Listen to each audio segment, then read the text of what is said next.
Hello, all you beautiful people out there, and welcome to my channel. Today is Atheist Church. Yay! And I've already explained why I call it Atheist Church, so I'm not going to go in there. It's not because atheists miss church. I mean, come on. We'd be Unitarian Universalists, maybe, if we wanted that. Or, you know, Satanist, because most Satanists are atheists. At any rate, it's not because we miss church. So, today I'm going to be talking about Armageddon. And Armageddon is kind of weird. It's a weird ass notion that Christians have. The only place, the only place you can find it in the Bible is the Revelation of St. John the Divine, which in the Protestant Bible is the last book of the Bible. Now, side note, there is the Revelation of Peter. So, why don't we have the Revelation of Peter along with the Revelation of St. John the Divine? I have no idea. This was, I think it was the Council of Trent that determined what would go in the Bible and what wouldn't. And then from there, when the Protestants put together their Bible, they just used the Catholic Bible and they said, these are the books we don't want in our Bible. I think there are 70 books in the Catholic Bible, whereas there are only 66 in the Protestant. I believe that is the case. At any rate, there are other Bibles that have more books. Um, and I'll get into that when I get into the complete Apocrypha. But most of those churches would be in the Orthodox category. So basically, um, when you had the Great Schism in the Catholic Church, um, it was between the East and the West. And the East became the Orthodox, and the West became the Catholics. And that's basically how it's been all along. So, hi Lisa, how's it going? Uh, so I just wanted to let you know there are other Bibles that have more books than 70. Um, so just be aware of that. Um, okay, so moving on to Armageddon. Like I said, only the Revelation of St. John the Divine talks about Armageddon. So we need to talk about what is Armageddon. Well, surprise, surprise, it's not what the Christians think it is. Is anything ever what the Christians think it is? Of course not.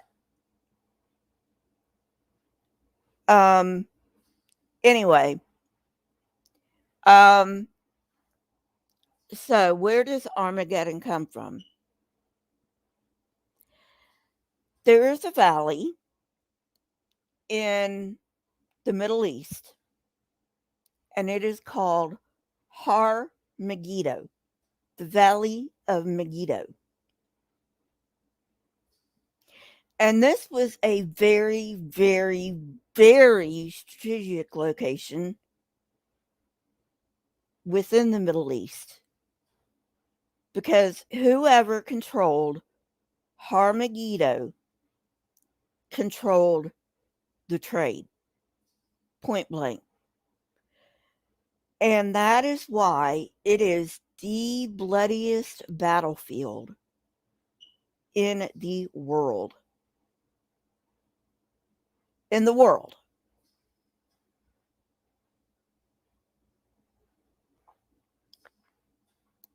And so that was in ancient times. You know, whoever controlled the Valley of Megiddo controlled the trade. But that's not the only reason it's the bloodiest battlefield in the world. Yes, there have been so many battles fought there. That's one of the reasons why it's the bloodiest. But the second reason that it is the bloodiest battlefield in the world is because there's only one way through Megiddo. So if one army is coming from one end of Megiddo and the other army is coming from the other end, there's going to be a not a very nice ending to the battle, because whoever's gonna lose the battle, and I mean, let's face it, in battle we always have a winner and a loser, unless it comes out to be a draw or a treaty or whatever. But anyway, in general, we've got winners and losers in battles. So whoever the loser is, they're going to turn tail and run.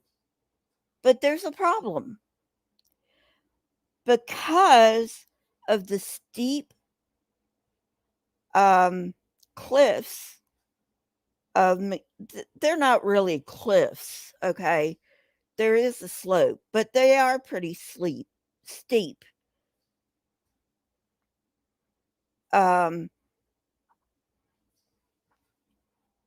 There's no way out but those two ways,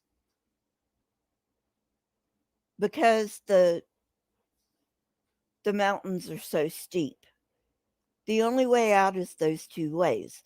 So when the losing army realizes they're losing rather. Sorry, I can't talk today. They're usually going to turn tail and run. Except there's a problem. They've got an entire army at the back of them. So, number one, they've either got to stand their ground and get massacred, or they do have the option of turning tail and running. But if they take that option, they're going to trample their own people. So there's only, like I said, there's only two options, because there's only one entrance and one exit, basically. It's no big deal if you're going through Armageddon, but if there's a battle, major problem. So that's why John the Divine decided on Armageddon to place the battle. Now, we have to remember that the revelation was, hey, Wesley, Uh, what do you mean fraud? Now, we have to remember that John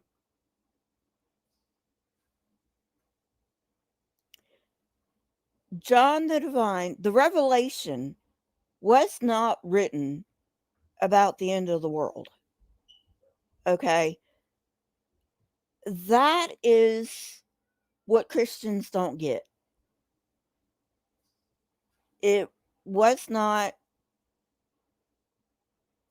about the end of the world.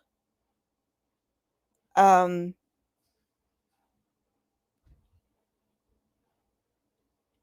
the John the Divine had to be very, very careful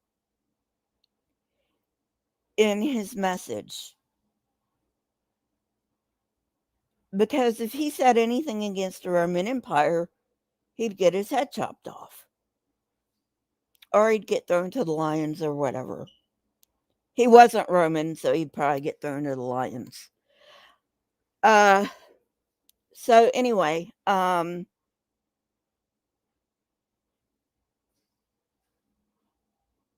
Wesley, can you expound on what you mean by fraud? Do you mean the Bible is a fraud? Anyway, um, so getting back to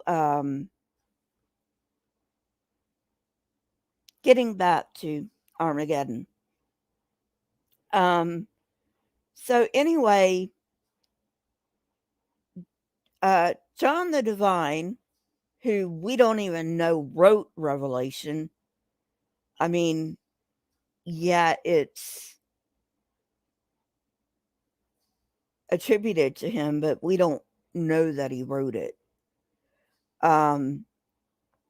He was talking about Rome. He wasn't talking about the end of the world. He was talking about Rome, which is why he had to use all of this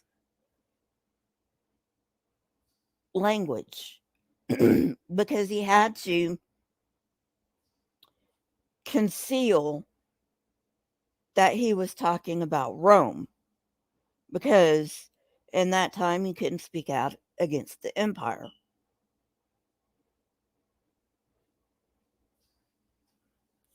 Yes, Otangelo, I can't see you with this account. So, at any rate, um, so that's what the revelation was about. It wasn't about the end of the world. It was about Rome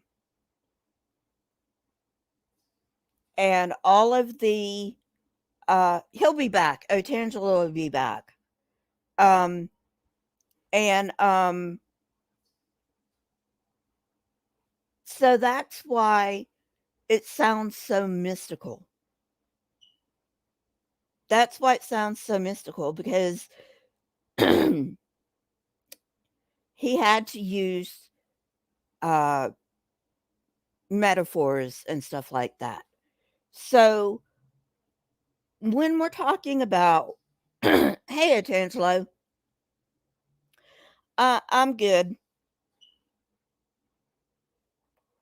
Um and you can see this if you look carefully. You can see this. Um,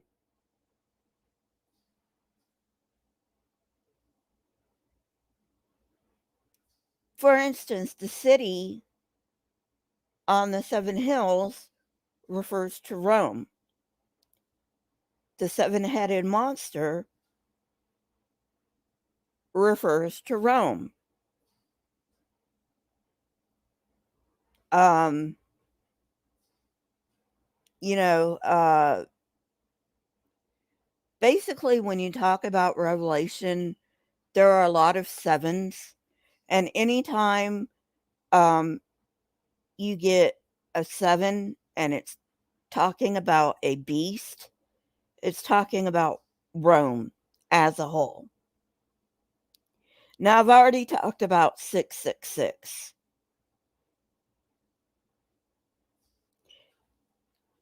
Lisa, that's what I'm getting to. Okay, so there are actually two translations of the Revelation of St. John the Divine. One of them translates 666. One of them translates, I think, 636. So,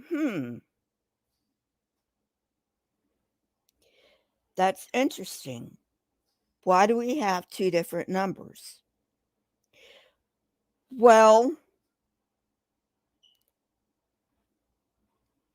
I'm really not sure. There could have been two different um, accounts written by the the person who wrote the Revelation of St. John the Divine.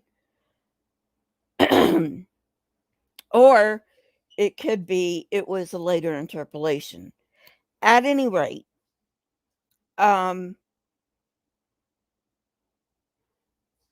so I've got to explain this.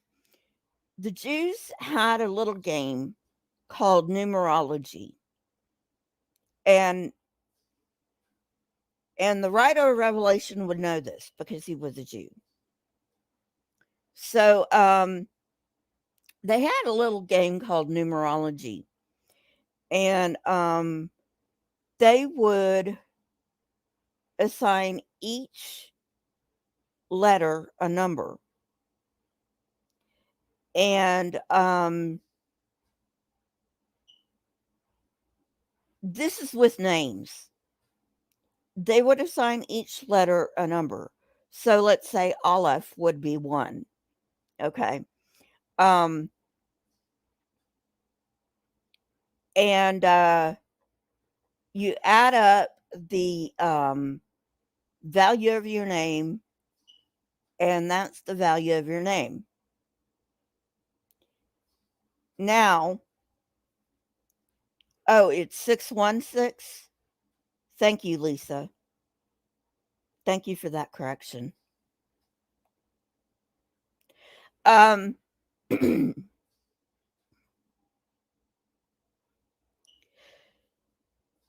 so, since the writer of Revelation couldn't say anything against the Roman Empire without fearing for his life, he had to come up with a way of veiling this. And so he decided he was going to use the Jewish game of numerology. Excuse me. Um, but in reverse, instead of giving them a name and then they translate it to a number, he would give them a number and then they would have to work backwards to the name. All right, that out of the way. Who was 666? Note I said was, because it is not the devil. 666 was the Emperor Nero. And Christians didn't like Nero so much. Actually, nobody really liked Nero. Okay, so we've got Nero. But Nero was 666. So who was 616? Because it can't be Nero. Because we already know Nero's 666. So who was 616? 616 would be Caligula. And obviously that's not his real name. I'm not even sure what his real name is. Historians know his real name, but ev- when he was on the battlefield, um, yes, Lisa. Um, his father was a general or something in the Roman army. So when he was on the battlefield, he would wear boots that the soldiers wore. And he was just a little guy at this time. Caligula was. So that's where he got the name Caligula. It means, it literally means little boots. So that's where he got the nickname Caligula. Um, so anyway, so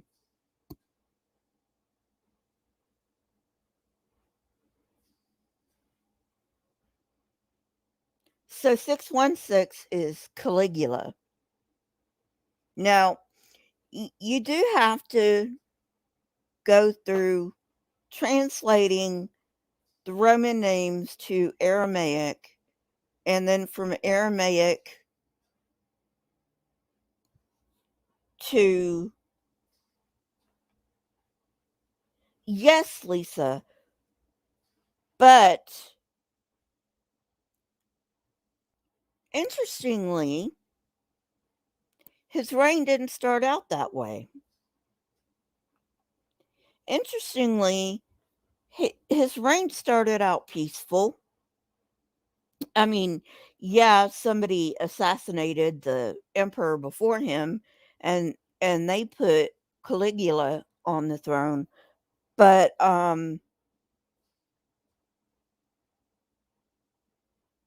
that was because the emperor before him was a really bad dude, and so they thought Caligula would be a better emperor. Um, and for a while, the Romans loved him. He was a good emperor for a while. So what happened? Caligula had a fever. I'm not quite sure if we know exactly what he had, but it was a pretty major thing. In fact, he almost died. But because of this, he had a brain injury. And when he woke up from the fever or the coma or whatever he was in, um, he was a totally changed person.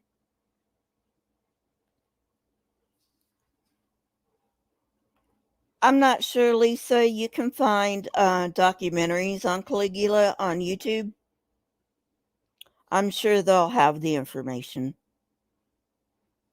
So, so that's when the switch in personality came. After he recovered from his illness, he started out as a very good emperor. Um, and then later, he turned into a bad emperor after he recovered from his illness. So, yeah, uh, makes me think that something happened with his frontal lobes, because frontal lobe injuries are known to screw with personalities. Um, so anyway, um, at any rate, Armageddon is not the war to end all wars. It's just not. I don't know how many times I have to say this. I don't know how many times I have to tell Christians this. It is not the war that is going to lead to the destruction of the world.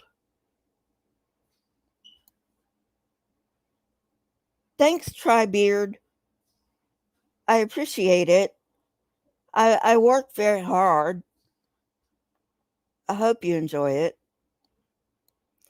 Um, so, okay, so now we have the truth about what Armageddon really is, which is um just it's literally the Valley of Megiddo. Okay, so now we know what Armageddon is. In English, it translates into Armageddon. Armageddon is literally just a valley in the Middle East. The bloodiest battlefield. Oh, you're welcome. I try my best. I really, I really, really appreciate that. Um, okay, so now we know what Armageddon is. Okay, it's not a battle at all. I mean, I'm sure that in the past, when there were battles at Armageddon, they were called the Battle of Armageddon. Like I said, it's the bloodiest battlefield in the world, but that's really not my point here, except to say that's why the um the author of Revelation chose to use Armageddon. Because there's a reason that he chose everything he chose. I mean, we can make fun of the Revelation, you know, mushrooms, fever dreams, whatever, you know. I mean, seriously, some of the stuff in Revelation, you've got to think, you know what? Some mushrooms are not meant to be eaten. Hey, asexual atheist. But I mean, if you put it in context, if you really understand what it's saying, if you really understand it, and put it in context, then you'll see that, yeah, some of it's kind of over the top, but you know, I I think that was a literary device. I mean, come on. People do Authors do the same thing nowadays. You know, in order to get their point across, they go a little over the top, especially in horror stories. You know, give them props. Thank you, asexual atheist.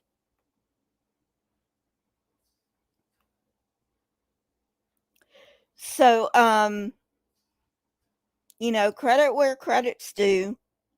Um, I do think the author went mad at some point, but I also think there was some point at which um, he used the imagery he used to make a point. And by the way, asexual atheist says support with that super chat. Thank you very much. Um, and so we now have the truth about Armageddon. We now have the truth about um, what it really means. We now have the truth about what the revelation was really about, which has nothing to do with the end of the world. It had to do with Rome. Okay. So, and this ties into dun dun dun dun the tribulation. Of course, because you can't talk about the Christian concept of Armageddon without talking about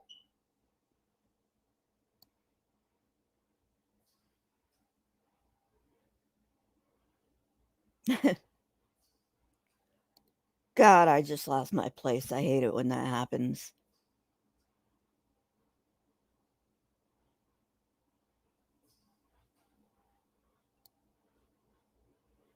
Oh, the tribulation. You can't really talk about Armageddon, the Christian concept of Armageddon, without talking about the tribulation. So, I'm not going to go into it. Got a whole vid on that, but let's touch on it for a while. Okay, so according to the Protestant churches, at least, I'm not sure about Catholics, we do have a Catholic in here that's popping in and out, or an ex-Catholic, I should say. Sorry, I didn't mean to offend you. Um, so maybe she can give us some insight. But according to the Protestants, Armageddon is the grand finale of the tribulation. And the tribulation is divided into two parts. We have the first 3.5 years, and then we have the last 3.5 years. And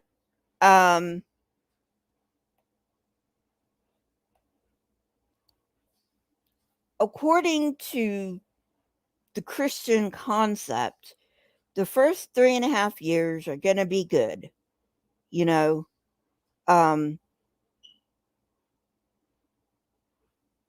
this beast, according to the Christian concept, and I have to keep saying that because, because this is certainly not true, but according to the Christian concept, the beast who takes his place at the end of days, the Antichrist, is going to be a good ruler for 3.5 years.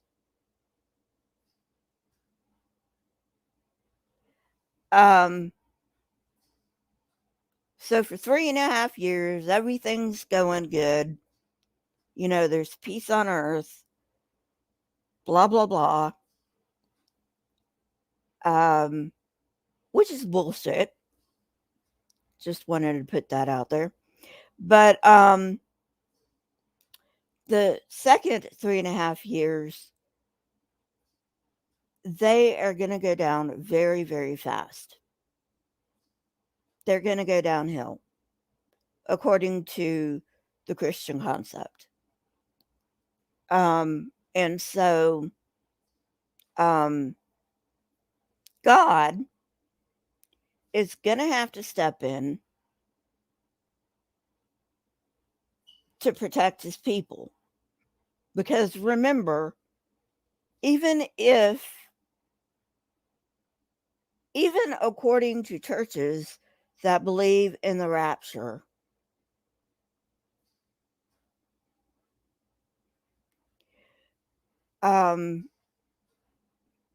well, even according to churches who do believe in the rapture, there's still going to be Christians on earth during the tribulation.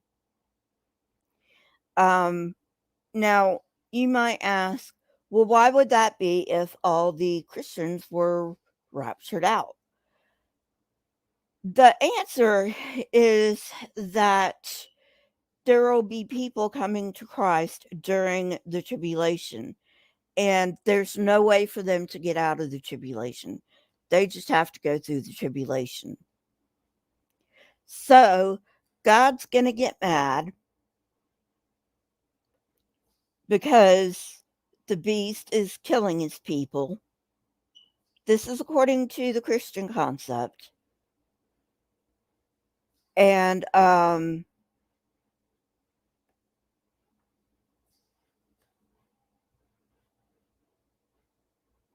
agree, Lisa. I agree. Um, Probably not Emperor Constantine, though. I mean, let's call it what it is. Paul is the face of Christianity. Hey, I tell it like it is. If you're offended, I don't really care, because that's the truth.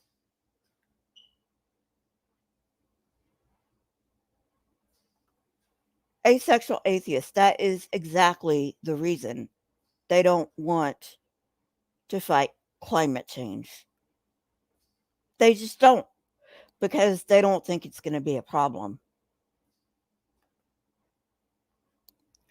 Okay, so even churches that believe in the rapture think there are going to be Christians during the tribulation because people are going to convert during the tribulation. And the the beast is going to be killing these people.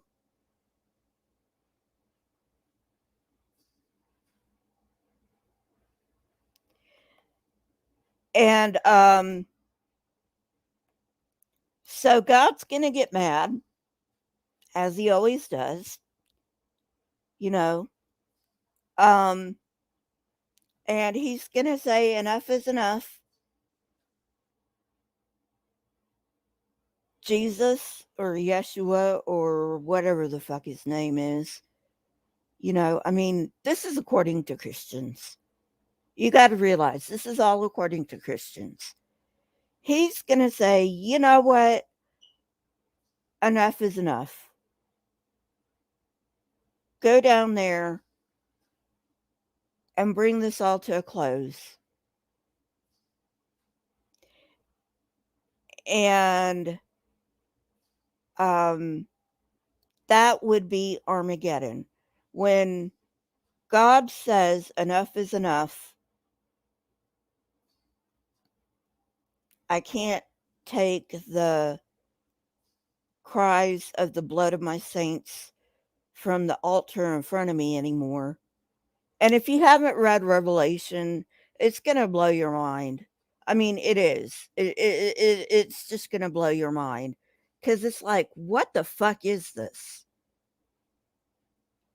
But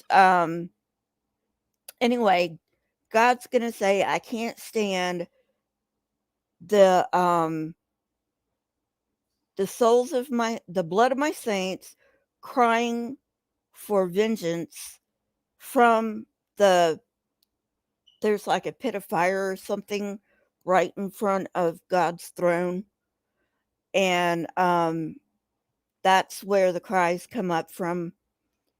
And so that's when Jesus is going to um, come back and lead an army and um,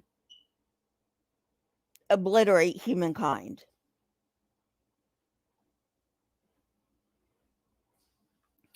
That's basically the Christian concept of Armageddon.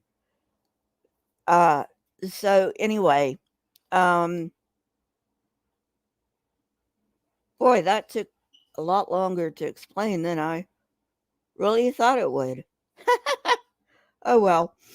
Um, so I'm definitely not going to go into the judgments because they're okay. After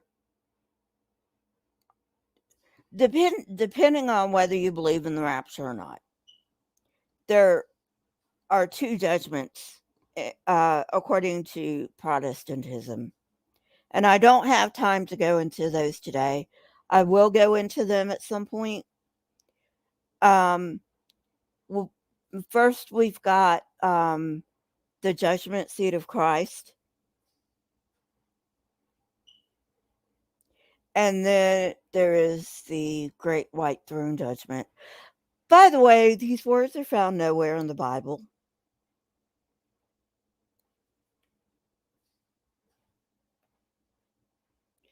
Asexual atheists, that's because they believe they have eternal life. So why care about this life? Which is really strange because you would think if Christians believe they have eternal life, they would be running to heaven's gates to get in. You people are smart. You know what that means. I don't have to say it. You think they'd be running to get in to the gates of heaven. I wonder why they're not. Anyway, yeah, Nevermore. I mean, really, what are we going to do in eternity? There's only so much you can do.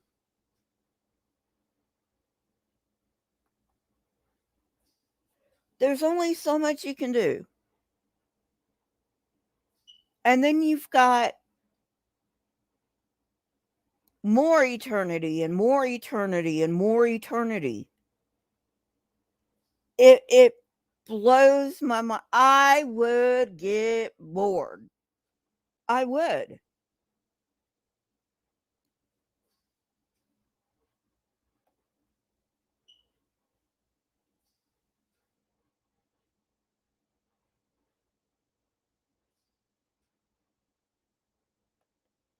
That's funny, Lisa. So anyway, um that's all I've got. Like I said, I'll do an atheist church on the judgment seat of Christ and the great white throne judgment. Um Not all Christian churches believe in the judgment seat of Christ and the great white throne judgment. But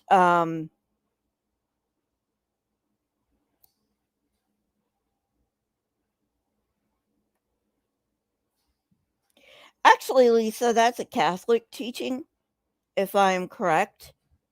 The Protestants don't believe that.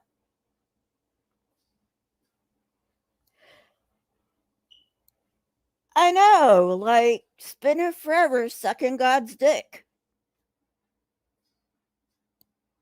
Wow. I mean, who really wants to do that? So, at any rate, it's just a fucking mess. It's just a fucking mess. This whole thing, this whole religion is a fucking mess. Anyway, I will be going. Okay. Thank you, Nevermore. So, according to let me see if I get this straight. According to Catholicism, there's not a judgment seat of Christ for Christians and a great white throne judgment for everyone else. It's just one judgment at the end of days for everyone. Is that correct?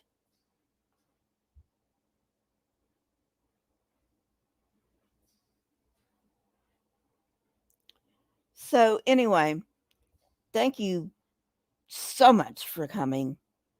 Um, I really enjoyed myself. Okay. Thank you, Nevermore. Thank you.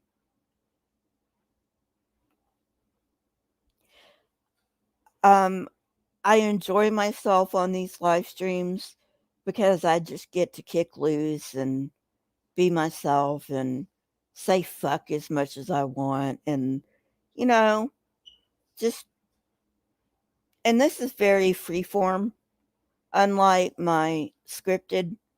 videos. Uh, I have no script, so this is all off the top of my mind.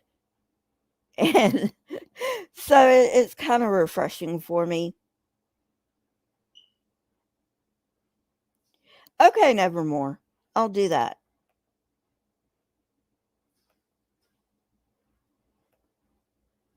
Lisa, well, Zombie Jesus did it. Zombie Jesus went to heaven, so why not the other zombies?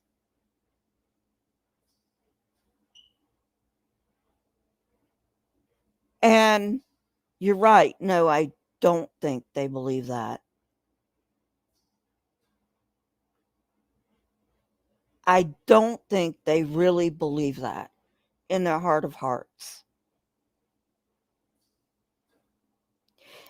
Anyway, um, again, and for real this time, thank you for coming.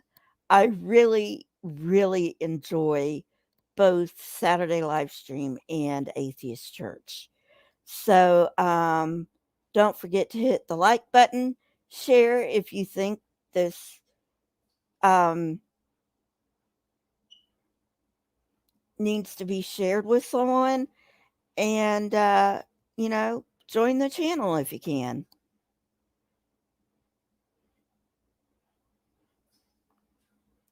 Thank you, Lisa. Um, do not join the channel if you can't. My lowest tier is 99 cents. I do have that option. Um, so anyway, I'll see you guys later and have a wonderful rest of your day wherever you are. And signing off. Goodbye.